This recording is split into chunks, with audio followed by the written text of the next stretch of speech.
புரட்சி நடிகர் எஸ் ராஜேந்திரன் அவர்களோட பேரன். இங்கே சினிமாவில் இப்போ என்னன்னா, நடிகரோட பையனும்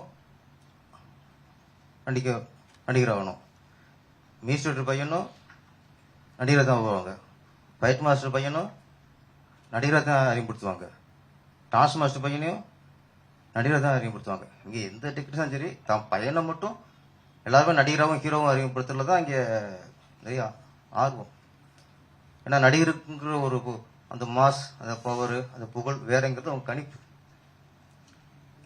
இதுல பரவாயில்ல, எஸ் ராஜேந்திரனோட பேரை வந்து நடிகருங்கிற வராம அவருக்கு என்ன உண்மையிலே என்ன டேலண்ட் இருக்கோ அது வெளிப்படுத்திருக்காரு. இல்லை மியூசிக் ஆயிருக்காரு, அதில் பாராட்டணும். அந்த நடிகர் மோகத்திலிருந்து விடுபட்டு அவர் மியூசிக் டேரக்டராக மாதிரி இருக்காரு.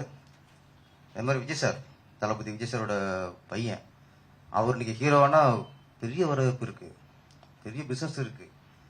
அவரை ஹீரோவை அறிமுகத்திற்கு பெரிய பெரிய இயக்குநர்கள், பெரிய பெரிய பேனர்லாம் காத்திருக்கோம்.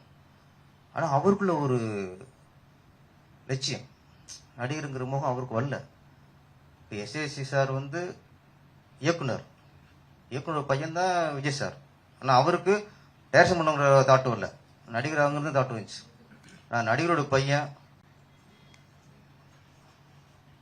அவருக்கு வந்து இயக்குனர் ஆகணும்ட்டு சஞ்சய் அவர்கள் வந்து இயக்குனர் ஆகிட்டார். அதே மாதிரி எஸ்எஸ்ஆர் பேரை வந்து மியூசிக் ஆகிருக்காரு. இது ஒரு வரக்கூடிய விஷயம். நடிகர் பையன் நடிகரை தான் வரணும், டைரக்டர் பையன் டைரக்டர் தான் ஆகணும், அப்படி இது கூட தொழில் இல்லை. பிளே ஸ்டோர் மற்றும் ஆப் ஸ்டோரில் இருந்து பாலிமர் செயலியை QR கோடு மூலம் பதிவிறக்கம் செய்யுங்கள். செய்திகளை உடனுக்குடன் பெறுங்கள்.